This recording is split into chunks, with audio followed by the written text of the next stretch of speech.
जय राम जयो विभीषम हरिहंसमुन्नतिपद प्रतिमाविनम्य मोतिशुद्धिदभिषेकिविधिं करिष्ये अदवाणिदेवतया पूर्वचरणस्मरणसकलकं छायतं महापूजावन्नास्तसमिन्दं श्री पंचमृतवृक्षं गायश्वर्गं करोम्यं शुद्धोच्चारण के साथ महामंत्र नमो का मंत्र वही भक्ति भोग मंत्र का जाप करेंगे।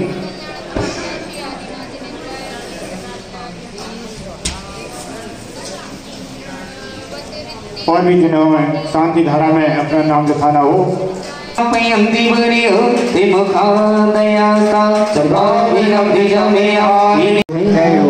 चलिए चालू करते हैं। ओम ह्रीं रम सुंदर शरीर विशेषण युक्त ऋषभ देवाय नमः जनेन्द्रिष्याय कृष्णप्यामिति स्वाहा। ओम ह्रीं रम सुगंधित बपु विशेषण युक्त ऋषभ देवाय नमः कृष्णप्यामिति स्वाहा। ओम ह्रीं रम सुवेद रहित विशेषण युक्त ऋषभ देवाय नमः कृष्णप्यामिति स्वाहा। ओम ह्रीं रम मलमूत्र रहित विशेषण युक्त ऋषभ देवाय नमः कृष्णप्यामिति स्वाहा। ओम ह्रीं रम हितमित वचन सहित विशेषण युक्त ऋषभ देवाय नमः कृष्णप्यामिति स्वाहा। ओम ह्रीं तल बल विशेषण युक्त ऋषभ देवाय नमः कृष्णप्यामिति स्वाहा। ओम ह्रीं रम श्वेत रक्त विशेषण युक्त ऋषभ देवाय नमः कृष्णप्यामिति स्वाहा। ओम ह्रीं रम अष्टाधिक सहस्र लक्षण विशेषण युक्त ऋषभ देवाय नमः कृष्णप्यामिति स्वाहा। ओम ह्रीं रम समचितस्य संस्थान विशेषण युक्त ऋषभ देवाय नमः कृष्णप्यामिति स्वाहा। ओम ह्रीं वज्रवसव नारद सेनान्य विशेषण युक्त ऋषभ देवाय नमः कृष्णप्यामिति स्वाहा। ओम ह्रीं रम सुविक्षिताय विशेषण युक्त ऋषभ देवाय नमः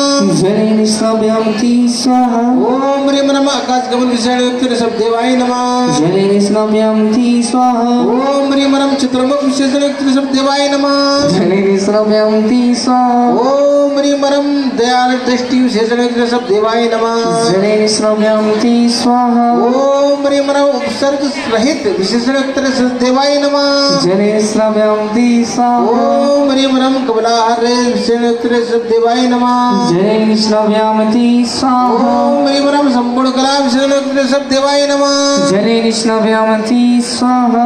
ओम ह्रीं रम नखकेश वृद्धि रहित विशेषण युक्त ऋषभ देवाय नमः कृष्णप्यामिति स्वाहा। ओम ह्रीं रम अल्प अपकल्प अपलकल्प विशेषण युक्त ऋषभ देवाय नमः कृष्णप्यामिति स्वाहा। ओम ह्रीं रम छाया रहित विशेषण युक्त ऋषभ देवाय नमः कृष्णप्यामिति स्वाहा। ओम ह्रीं रम सर्व भाषा विशेषण युक्त ऋषभ देवाय नमः कृष्णप्यामिति स्वाहा। ओम ह्रीं रम व्यक्ति भाव विशेषण युक्त ऋषभ देवाय नमः कृष्णप्यामिति स्वाहा। ओम ह्रीं रम दिशा निर्मलता विशेषण युक्त ऋषभ देवाय नमः कृष्णप्यामिति स्वाहा। ओम ह्रीं रम निर्मल आकाश विशेषण युक्त ऋषभ देवाय नमः कृष्णप्यामिति स्वाहा। ओम ह्रीं रम सर्व ऋतु विशेषण युक्त ऋषभ देवाय नमः कृष्णप्यामिति स्वाहा। ओम ह्रीं रम निर्मल भूमि विशेषण युक्त ऋषभ देवाय नमः कृष्णप्यामिति स्वाहा। ओम ह्रीं रम स्वानंद विशेषण युक्त ऋषभ देवाय नमः कृष्णप्यामिति स्वाहा। ओम ह्रीं रम कंटकूर विशेषण युक्त ऋषभ देवाय नमः कृष्णप्यामिति स्वाहा। ओम ह्रीं रम गंधोदक वृष्टि विशेषण युक्त ऋषभ देवाय नमः कृष्णप्यामिति स्वाहा। ओम ह्रीं रम धम्मचक्र विशेषण युक्त ऋषभ देवाय नमः कृष्णप्यामिति स्वाहा। ओम ह्रीं रम अष्टमंगल विशेषण युक्त ऋषभ देवाय नमः कृष्णप्यामिति स्वाहा। ओम ह्रीं रम अशोक वृक्ष विशेषण युक्त ऋषभ देवाय नमः कृष्णप्यामिति स्वाहा। ओम ह्रीं रम महामंडल विशेषण युक्त ऋषभ देवाय नमः कृष्णप्यामिति स्वाहा। ओम ह्रीं रम छत्रत्य विशेषण युक्त ऋषभ देवाय नमः कृष्णप्यामिति स्वाहा। ओम ह्रीं रम चतुष्षष्टि च्यवन विशेषण युक्त ऋषभ देवाय नमः कृष्णप्यामिति विशेषण युक्त ऋषभ देवाय नमः कृष्णप्यामिति स्वाहा। ओम ह्रीं रम दुंदुभि विशेषण युक्त ऋषभ देवाय नमः कृष्णप्यामिति स्वाहा। ओम ह्रीं रम दिव्यध्वनि विशेषण युक्त ऋषभ देवाय नमः कृष्णप्यामिति स्वाहा। ओम ह्रीं रम अंत ज्ञान विशेषण युक्त ऋषभ देवाय नमः कृष्णप्यामिति स्वाहा। ओम ह्रीं रम अनंत दर्शन विशेषण युक्त ऋषभ देवाय नमः कृष्णप्यामिति स्वाहा। ओम ह्रीं रम अनंत सुख विशेषण युक्त ऋषभ देवाय नमः। जय हो अहिंसामयी विश्व धर्म की जय हो। संत शिरोमणि आचार्य गुरुदेव श्री विद्यासागर जी महाराज की जय हो। सूरी गच्छाचार्य गुरुदेव श्री ब्रह्म सागर जी महाराज की जय हो। अहिंसामयी विश्व धर्म की जय हो। परम पूज्य आचार्य श्री बिहार सागर जी महामुनि राज की, समस्त आचार्य संघ की, हम सबके सौभाग्य की। मान भाव। आज गोला कोट के बाबा ऋषभ देव भगवान जी का जन्म कल्याणक है। दोनों हैं?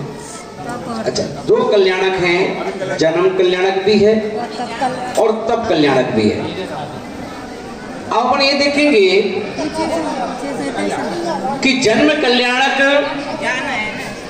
हम लोगों का भी जब जन्म होता है तो हम लोग हमेशा अपना जन्म बर्थडे के रूप में मनाते हैं,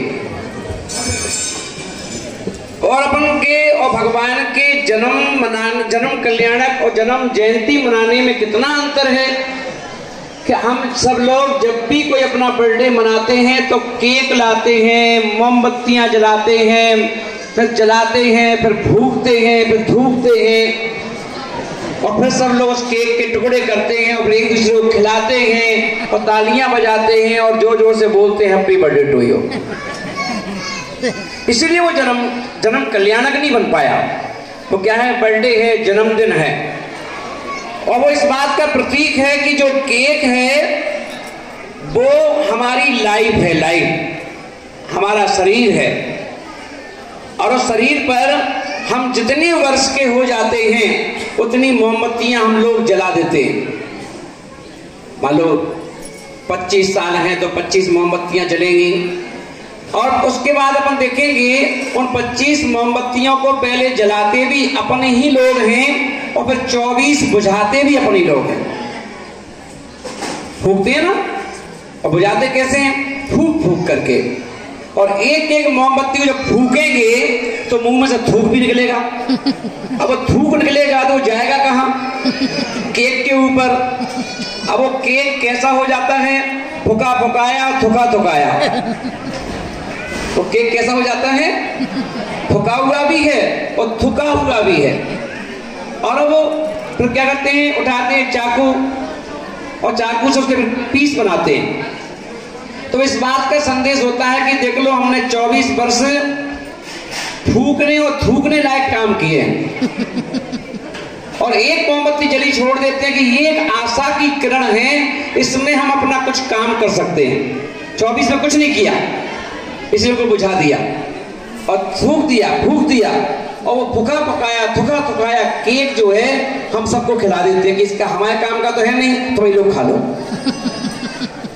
तो ऐसा वो बर्थडे मनाया, इसलिए वो बर्थडे बन के रह गया, पर भगवान का कोई केक नहीं बनता। आप देख रहे हैं बस सुबह से लेकर के अभी तक, जब जन्म कल्याणक है तो पालकी यात्रा निकाली गई। पालकी यात्रा के बाद जन्म उनका, भगवान का जन्म सेक किया गया, सब लोगों ने जन्माभिषेक किया, छत्र चढ़ाया, चमड़ टुराए, सारे काम किए, पर कहीं से केक की ना चर्चा आई, ना केक बनाया गया। तो अपन देखें वो जन्म कल्याणक। बोले हमारा जन्म दूसरे के हित के लिए कुछ काम ही नहीं किया, और भगवान का जन्म कल्याणक जब बनता है, और जब जन्म कल्याणक बनता है तो 3 लोक में शांति हो जाती है। 3 लोक में, और 3 लोक में शांति भी हो जाती है। देवता, स्वर्ग के सभी देवी देवता आनंद मनाते हैं, खुश होते हैं, भक्ति करते हैं। और सौधर में इंद्र 1008 कलशों से अभिषेक करता है, और वो अभिषेक के कलश छोटे छोटे नहीं होते, एक कलश इतना बड़ा होता है कि जिसका कलश का मुंह, एक कलश देना जरा, कलश रखा है कि उठाना, कोई कलश खाली दो, खाली।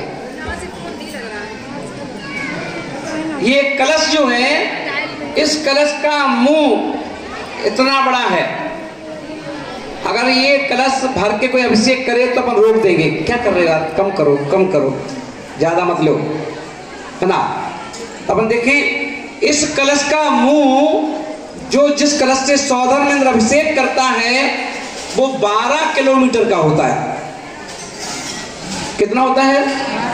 12 किलोमीटर का, यानी यहां से खनिया दाने से भी 2 किलोमीटर आगे निकल जाएंगे।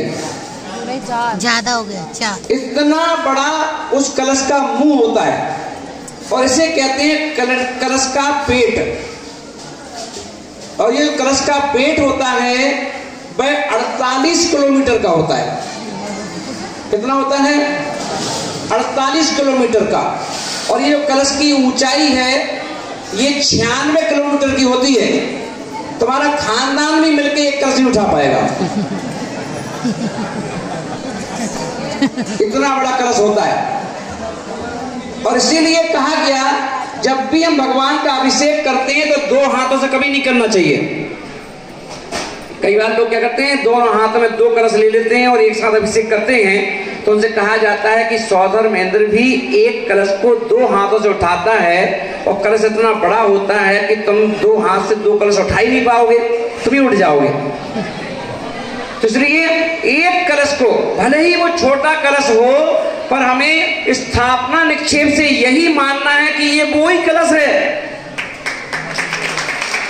हमको ये कल्पना करना है, कल्पना करना है कि ये कलश छोटा नहीं है, भले यहाँ छोटा हो, पर यही मानना है कि ये वो कलश है 12 किलोमीटर का मुंह, 48 किलोमीटर का पेट और 96 किलोमीटर का जिसका लंबाई है, ऊंचाई है, वो कलश में अपने दोनों हाथों में भगवान उठा रहा हूं और उससे फिर आपका अभिषेक करूंगा। अब ऐसा नहीं कि वो इतना बड़ा कलश इतना सा पानी डाल देते हो, भर भर के डालते, भर भर के, है ना। बोले क्यों?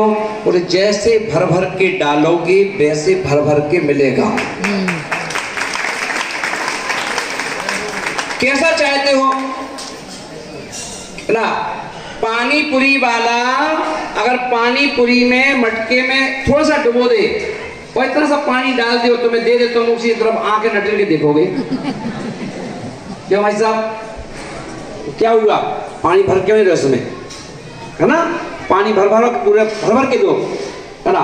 सोचो खाने के लिए पूरा भर के चाहिए और भगवान का अभिषेक करने के लिए कंजूसी से। तो इसलिए जैसा देते हो वैसा मिलता है, जैसा देते हो वैसा मिलता है। जितना बड़ा कलश 1008 कलशों से भगवान का अभिषेक होता है। और भगवान कितने से?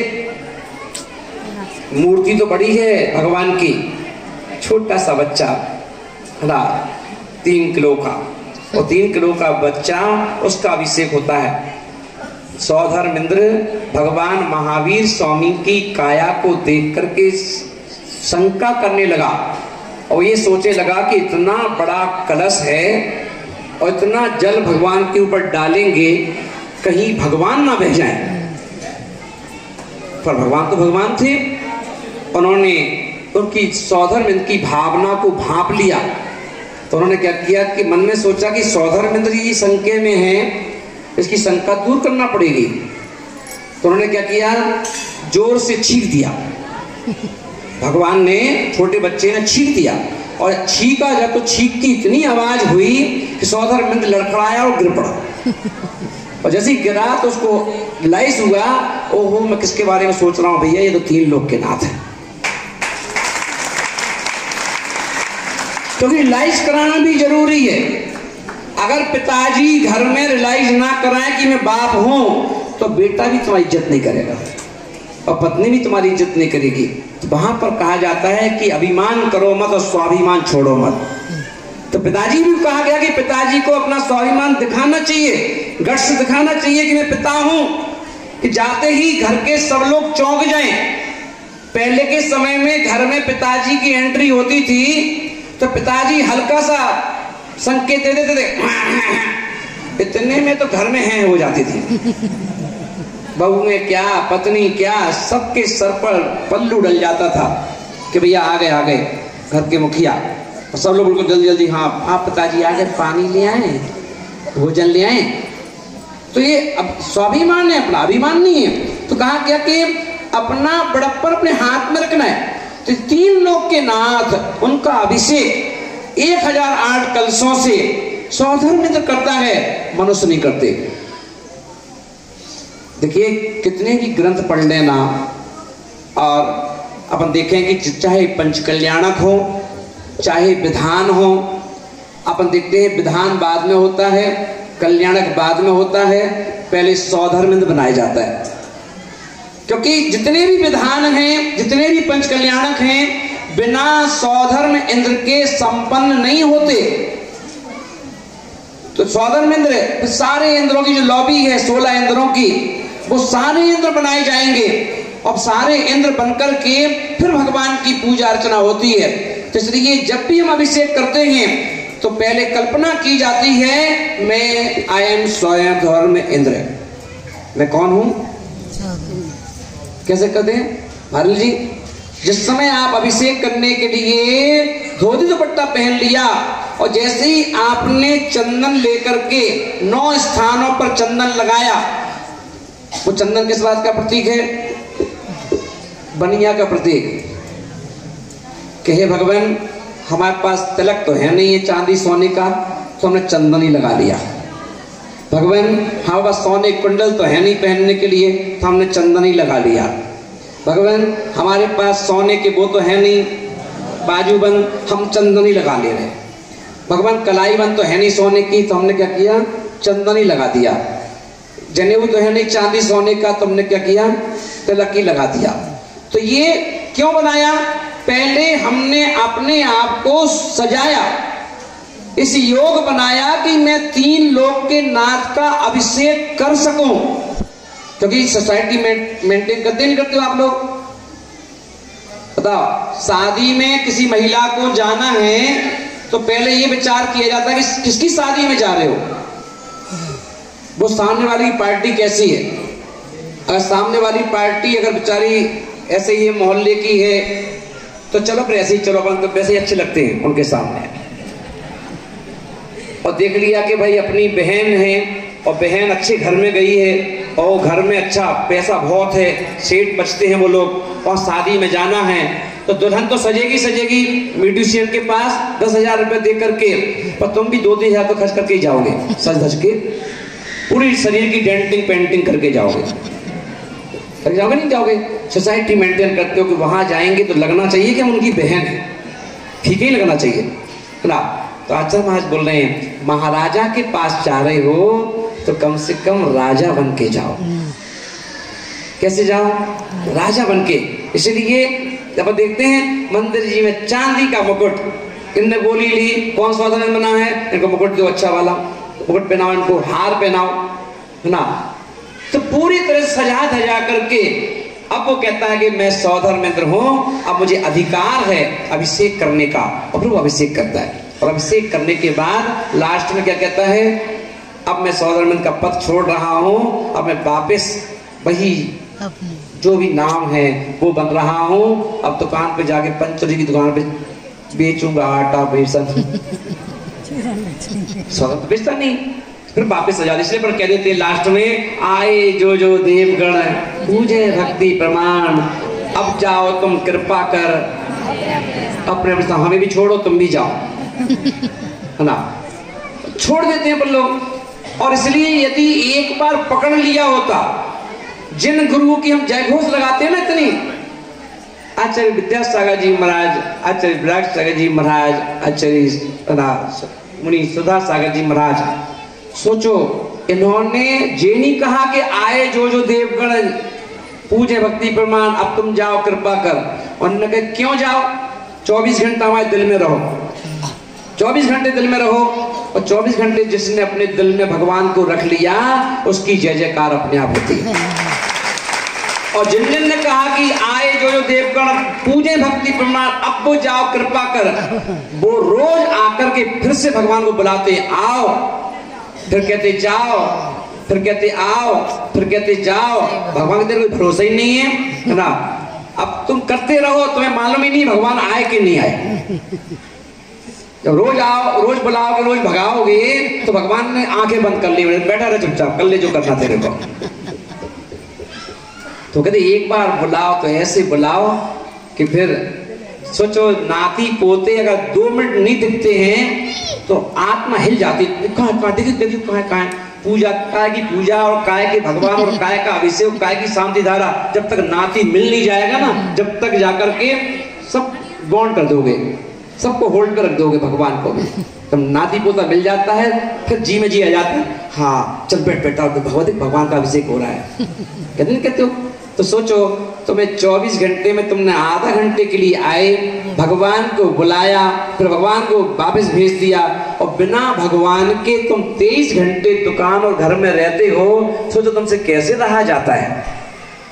भगवान तो 24 घंटे ऑलवेज हमारी आत्मा में, हमारी धड़कन में, हमारी सांसों में बसना चाहिए भगवान को, कि तुम्हें बार बार कहना ना पड़े कि आओ। ओम ह्रीम देव सात गुरुभ्यो अत्र अप्तर अप्तर संभुषट आवाहनन। क्यों करें आह्वान? हम तो हमारे दिल में हैं, और हमेशा बसा के रखो अपने मन में, है ना। तो बार बार बुलाना ना पड़े, बार बार भगाना ना पड़े। एक बार ऐसे बुलाओ कि बिल्कुल अंतिम तब पादौ मम हृदय, हे भगवान आपके दोनों चरण, खाली छूना नहीं है, आपके दोनों चरण मेरे हृदय में विराजमान रहें, जब तक मुझे खुद को निर्वाण की प्राप्ति ना हो जाए। और तुम कह रहे जाओ, तो 2 कदम 2 चरण रख लिए, फिर हटा दिए, रख दिए, फिर हटा दिए। यानी तुमने क्या किया? मूर्ति को तो मूल नायक बना दिया, पर अंदर की वेदी में चालू वेदी है, चालू खाता चल रहा है, आओ जाओ। इसे मान भाव आज जन्म कल्याणक। तो जन्म कल्याणक का मतलब यही है कि दूसरों को शांति देना प्रारंभ करो, दूसरे को सुख देना प्रारंभ करो। तुम्हारी उपस्थिति चाहे घर में हो, चाहे परिवार में हो, चाहे समाज में हो, तुम जहां भी जाओ, तुम्हारे बैठने से, तुम्हारे बोलने से, तुम्हारी कोई भी क्रिया करने से लोगों को शांति मिलना चाहिए।